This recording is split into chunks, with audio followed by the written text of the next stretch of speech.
Today I am celebrating World Food Day, a subject that doesn't necessarily merit that much celebration given the amount of deprivation for food that there is around the world.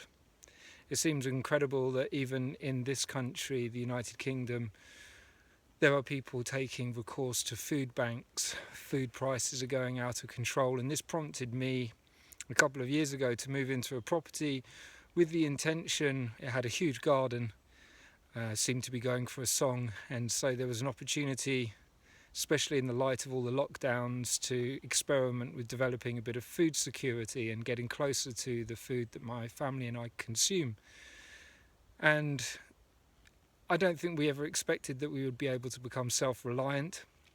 We had a polytunnel and a vegetable plot of a decent size, probably comparable to a lot of allotments, and what a humbling experience it was to realise quite how much work goes into it, how little produce, how much effort goes into cropping, harvesting, preparing, conserving. It's a massive undertaking. It really reminded me just how dependent we are for our food security on the systems that have been put in place. The incredible systems. It's just amazing to think that food from all over the world manages to find its way to fridges in the Western world, storerooms, that there's always fresh food available, or at least there has been predominantly for many, many years now. Of course, this isn't the story everywhere around the world. It could be the story everywhere around the world, but unfortunately we live in a banking system with so much corruption and so many corrupt leaders and charities siphoning off funds which should be going to other places, and the distribution of food to many places still becomes economically very challenging, and so we still live in a world where there is a great deal of food poverty that still exists. And the lockdowns of the last few years reminded me and my family and other people how close we all are to, it's only a 3-day food supply in the supermarkets before we all find ourselves scratching around and maybe even considering becoming cannibals. So we are far from having developed food for security in this world, and although I loved the process of growing, it was hard, it was challenging, and at this stage in a rental property, I don't even know if we can continue with that project. So I feel very confused about the subject of food. I give thanks every day that there is food in my tummy. I'm someone who practices fasting regularly, not just intermittent fasting, but I at least fast for part of Sunday. I intend to go through all of Sunday, but sometimes I give in for a bit of chicken broth. I'm someone who really, values both an empty stomach and a full stomach. I love food, I love eating, and I really wish that it was a pleasure that was available to absolutely everybody in the same way that it is to me. Oh, to live in that world. I remember as an 8-year-old boy crying at the images of deprivation in Ethiopia and Africa generally, and I remember being motivated to try and raise funds. Now I realise how many of those funds were siphoned off and didn't even make it to the places that they were intended to go. It's a little known fact that Bob Geldof in part received his knighthood on the back of Food Aid and Band Aid and World Aid, all of those projects, because so many of those funds, I think, if I remember correctly, 25% of all of that money that was donated ended up going to the Conservative government as tax, because it wasn't one of the global charities that was authorised to raise money. It wasn't one of this 5 or 6 charities, including the Red Cross and certain others who have the privilege of being able to raise money for global causes.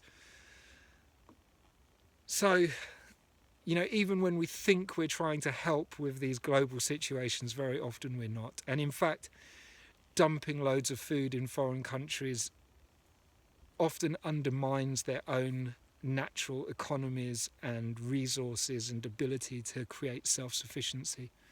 So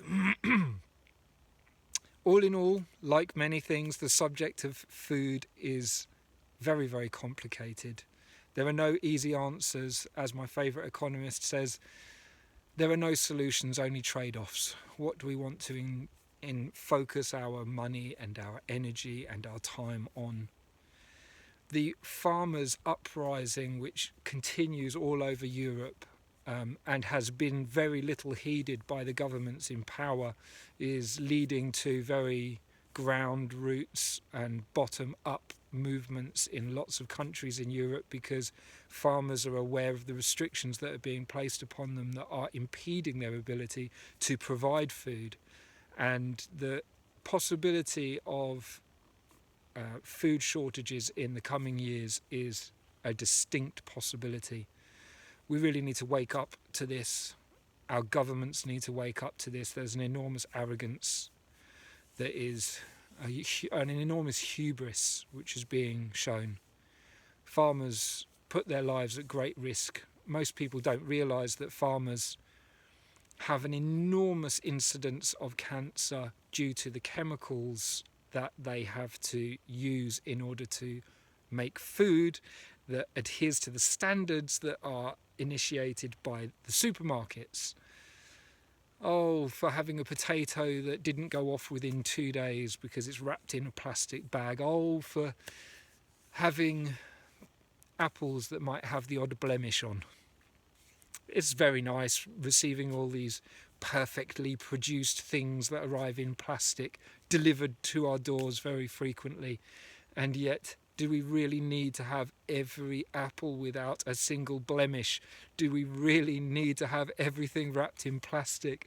Do we really need to have forced injections for animals and all the other things that go along with the mass production of food? Even trying to do a little bit myself was a humbling experience, and oh goodness, I wish there were simple solutions to this problem. It begins with awareness, of course. It ends with taking direct action and taking our food production into our own hands. And it also involves, I think, supporting farmers in getting fairer lives, better lives for them, for undermining the, if not monopolies, the oligopolies of the supermarkets that place so much pressure on everybody within the food chain. And ultimately that comes down to our consumers and our willingness to just buy cheap. I know people who have the wherewithal to buy organic, and I know that organic isn't a perfect solution, but at least it prevents some of the degradation of our environment that goes on through the use of these brutal weed killers and pesticides like Roundup. So a complicated subject, worthy of a moment's silence, I believe. Worthy of giving thanks for the food in our tummies. Worthy of a moment's silence just to give thanks for what it is to be able to nourish ourselves with the produce of this earth. Here's to celebrating World Food Day.